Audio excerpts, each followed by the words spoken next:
pocas tropas de que dispone, el rey Jaime cruza el Guadalaviar. Y en unas alquerías del Grao, que bien podrían haber estado donde ahora mismo nos encontramos, acampa con sus tiendas y despliega sus banderas, a la espera de que se le unan más caballeros. Al día siguiente toma Ruzafa y captura a los sarracenos que allí se encuentran. En este lugar estratégico instala su cuartel general y así se hace con el control de una de las puertas de acceso a la ciudad. La bandera del rey ondea en un pequeño montículo y sirve de reclamo para otras tropas que día a día se van uniendo a la cruzada. Las expectativas de botín atraen a gente armada de todos los confines de Europa, desde aragoneses, catalanes y navarros, hasta occitanos, italianos, ingleses, alemanes e incluso húngaros. Mientras tanto, los sarracenos, bajo el mando del rey Zayyán, no pueden recibir la ayuda de su aliado, el sultán de Túnez. La situación es cada vez más complicada para los sitiados, que preparan la defensa de la ciudad.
El asedio dura ya 5 meses.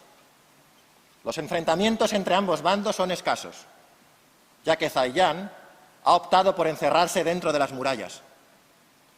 Finalmente, se produce la toma de la torre de la Boatella y las tropas de ambos bandos quedan próximas. Al caer la tarde, los rezos de moros y cristianos se mezclan entre sí creando una melodía singular. Escuchemos sus oraciones antes del clamor de la batalla.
Ha llegado el momento de la rendición.